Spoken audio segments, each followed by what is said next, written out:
Welcome to our workshop.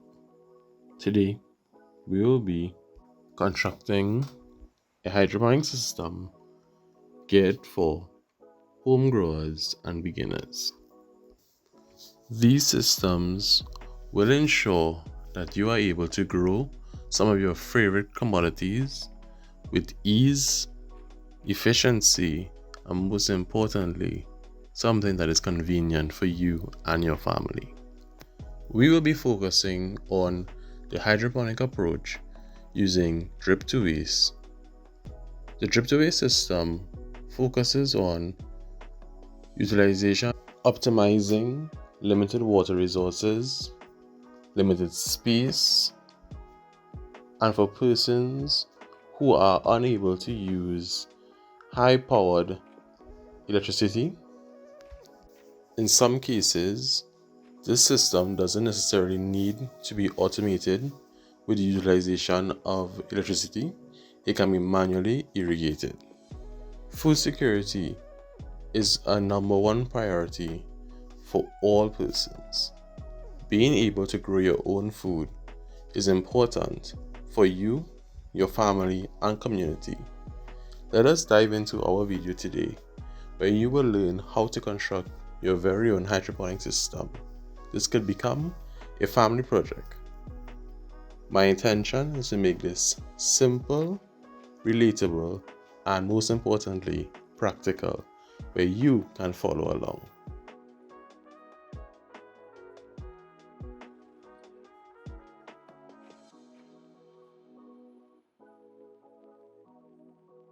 Here are some of the equipment that you will require for your hydroponic system build. A jigsaw using a fine teeth blade,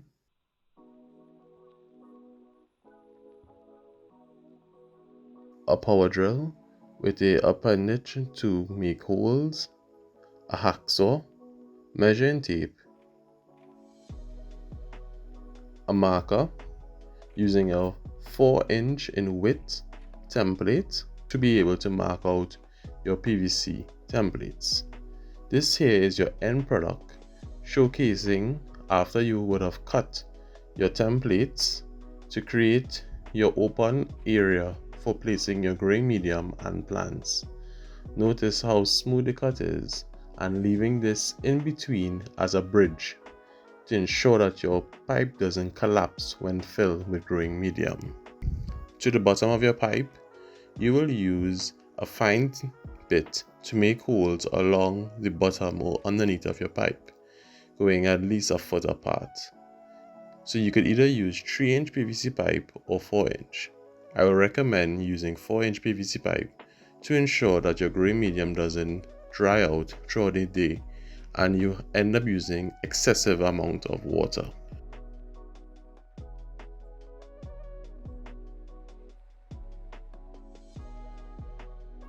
First step, measure your area that you're going to work with.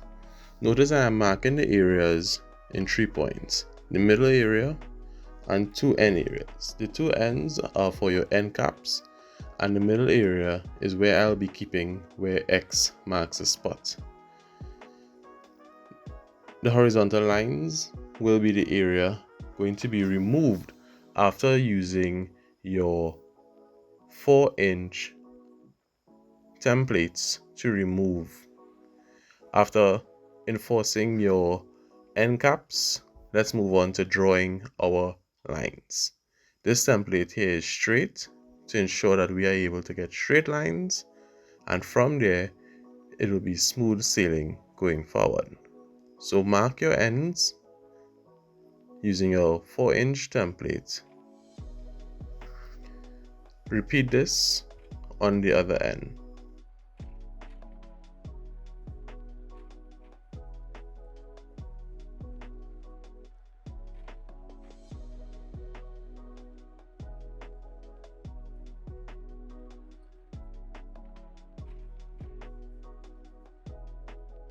Using a measuring tape, find the middle point by dividing in 2.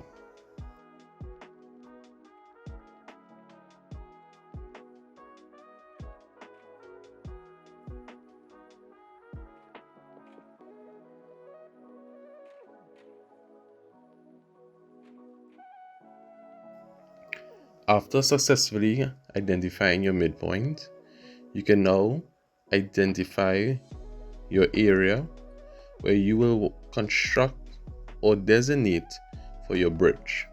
As mentioned before, your bridge is important to reinforce the structural integrity of your PVC grow channels.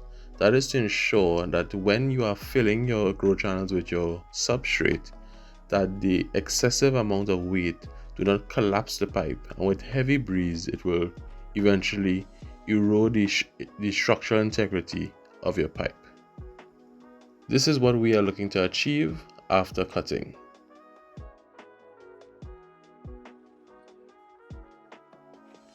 So to start off with your cutting, use your hacksaw to make a slight incision into your PVC pipe.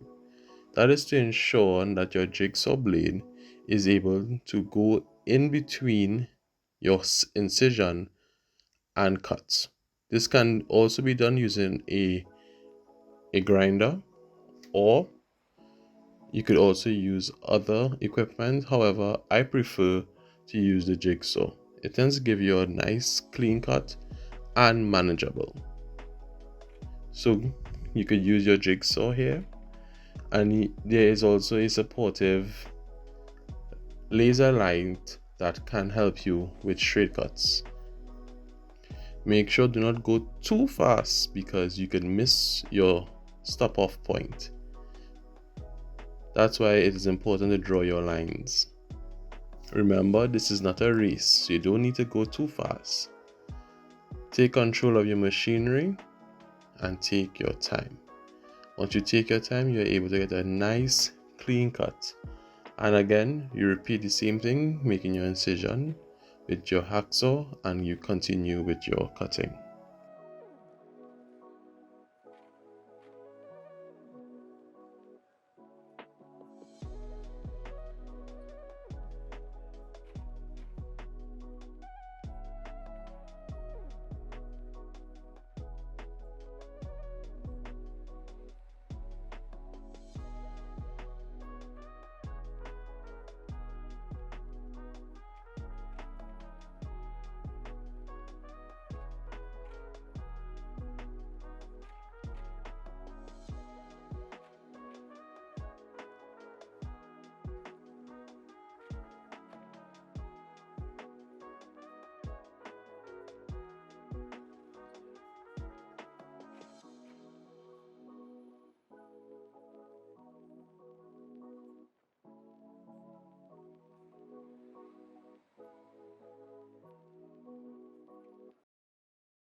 Step 2.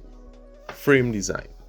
Your frame design can either be constructed with 2-inch PVC pipe, regular, which is a thin PVC pipe, or you could opt for, if you have the technical support, to use RHS or any type of metal.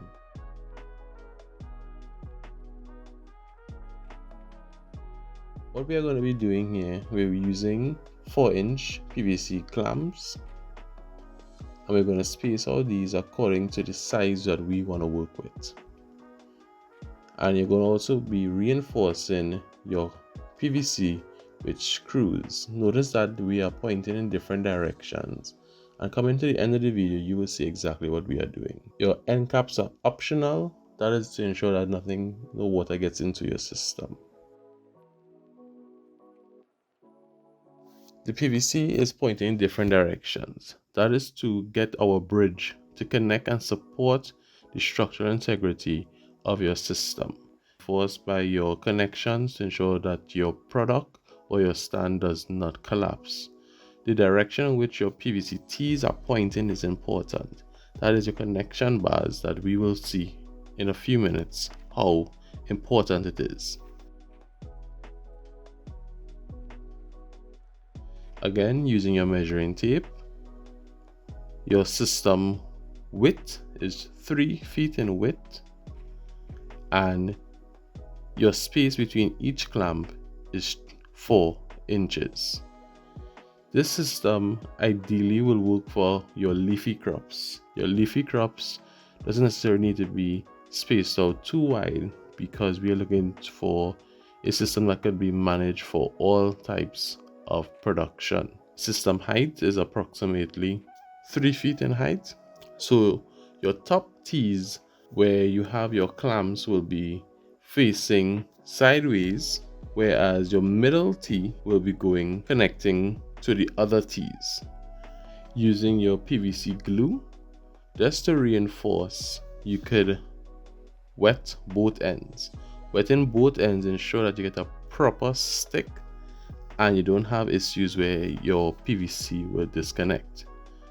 However, you also have the option to use your screws.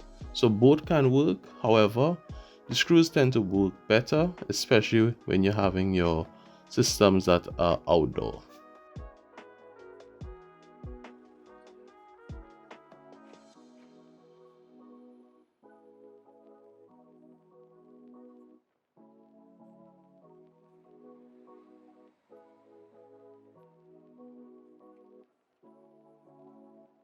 Continuing with your 2-inch PVC, you could connect both ends.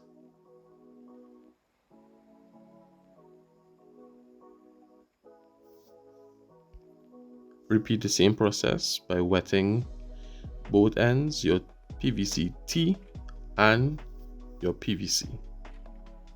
This is important to wet both ends to ensure that you're able to get that proper attraction to both ends. So by doing this, you're securing both connecting pieces.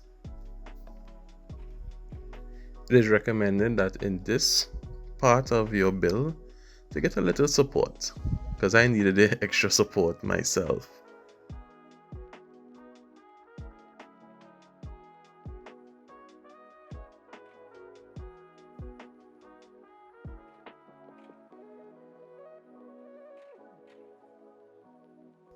Give it a slight push. In my case, it was easy to work with because of my height. However, if you need the assistance, please get the assistance to ensure that you have that support.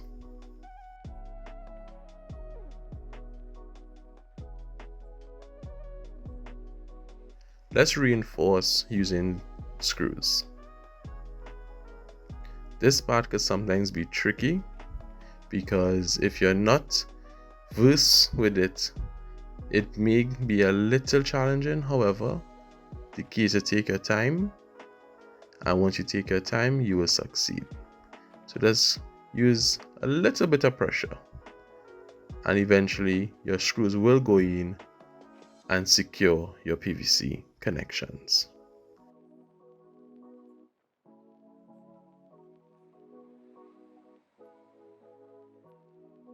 Repeat this process on all 4 ends.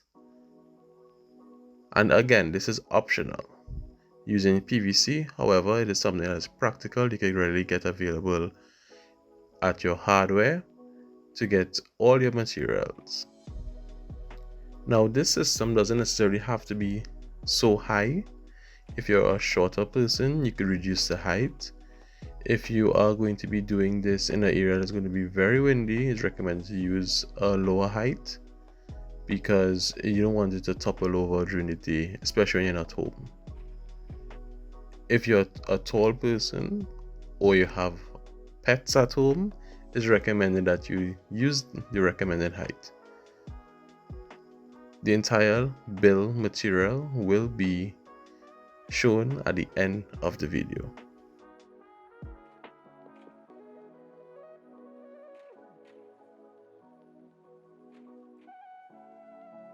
Let's do a sturdiness check to make sure that we are not having any issues of collapsing. Now that we have gotten all 4 grow channels cut, let's see how we could get this into our system.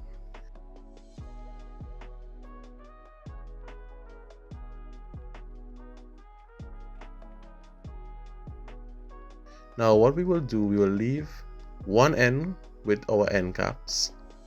However, the other end, we will not put any end caps as yet. That is to ensure that it can easily slide into our stand without having any type of challenges.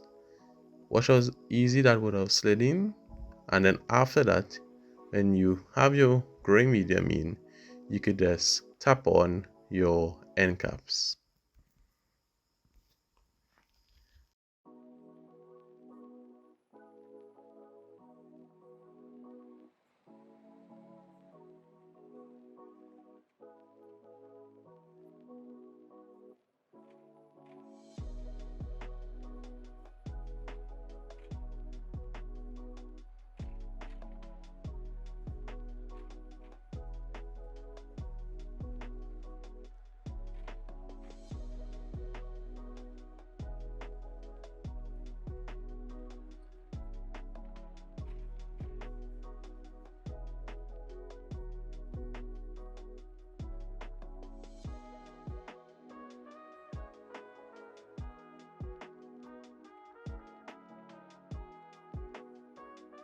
So our workstation here is where we get all our ideas, do all our testing, and try to figure out how best we can make this approach to hydroponic easier for you.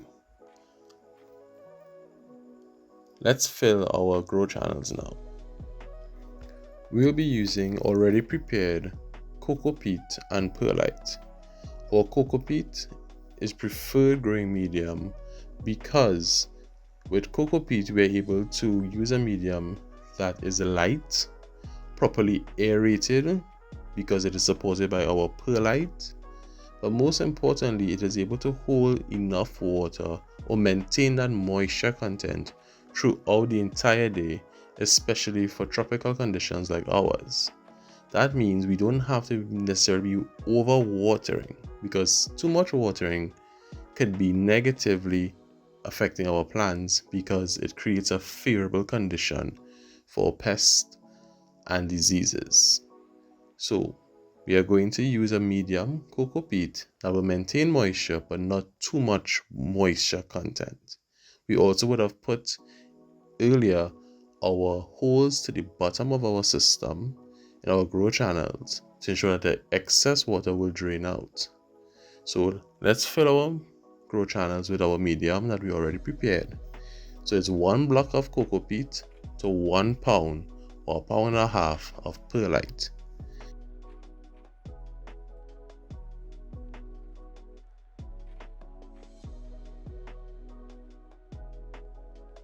Mix thoroughly and put in your grow channels.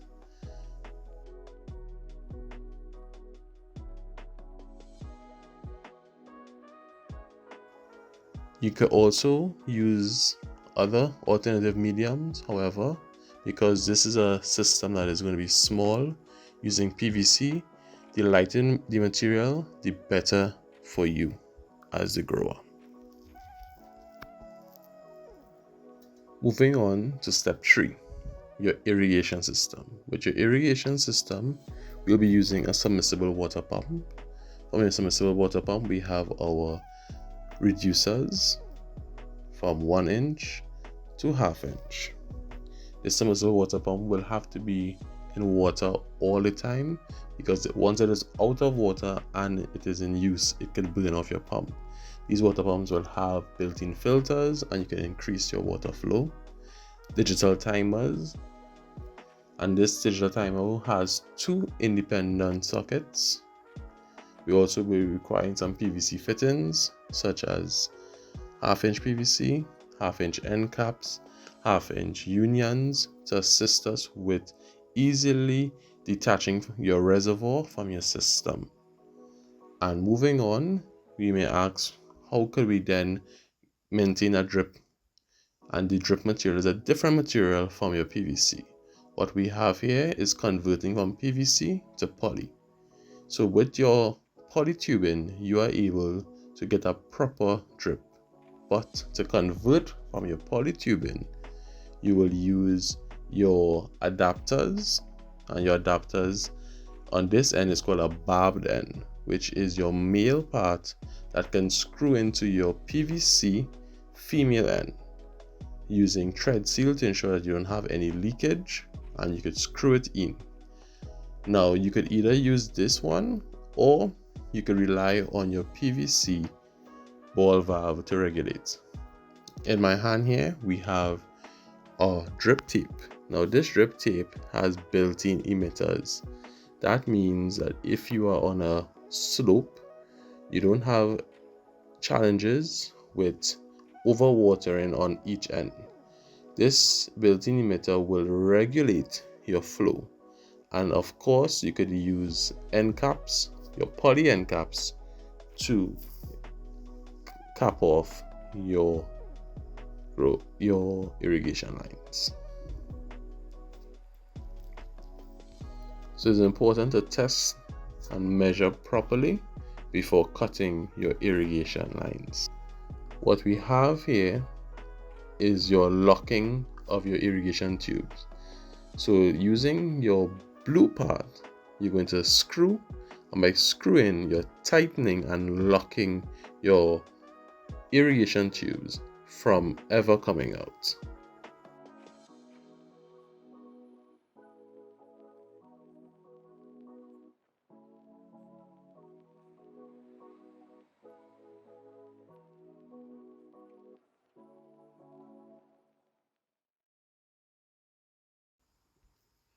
So this here is called a throwback.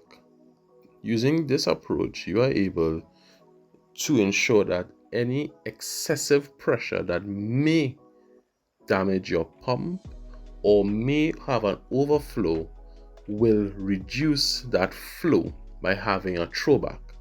This also ensures that your fertilizer will be mixed right in your system.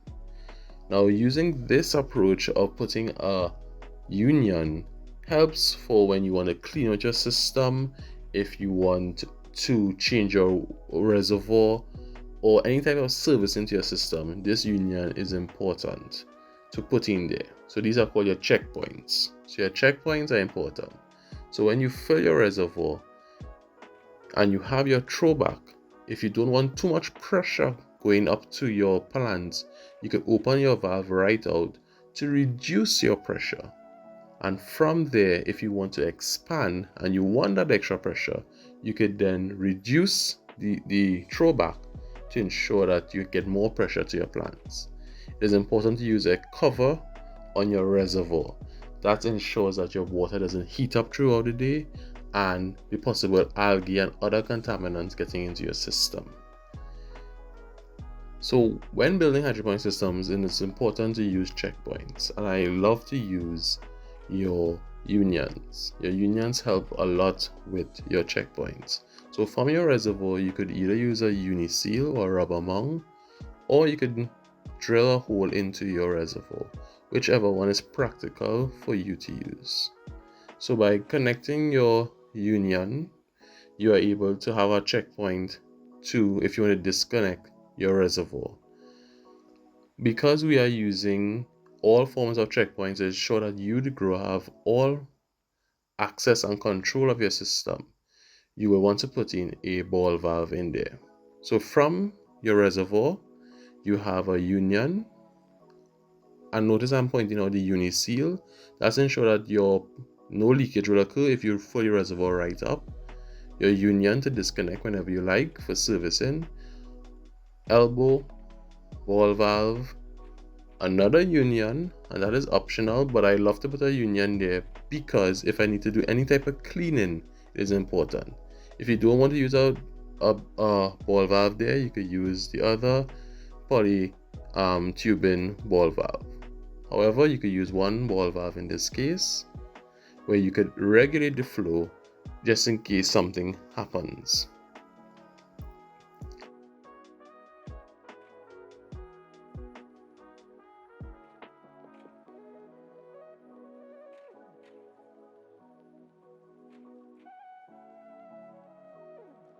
And from there, you install all your irrigation lines, ensuring that you lock all your irrigation channels. Remember, this part you need to take your time to ensure it don't spill, and you have your end caps to reinforce any wastage from occurring. And you just lock your channel, your irrigation tube, and that's more or less how your system will be functioning. So let's continue with all 4.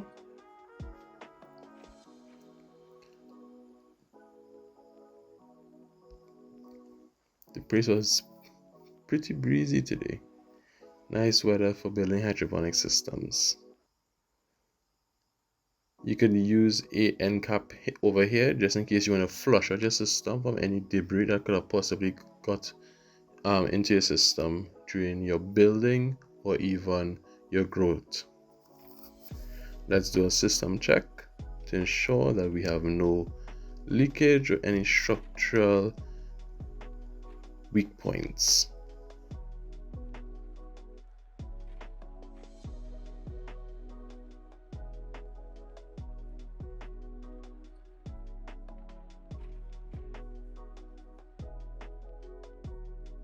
Let's test our pump. Ensure to fill your reservoir over your pump. And let's do some planting.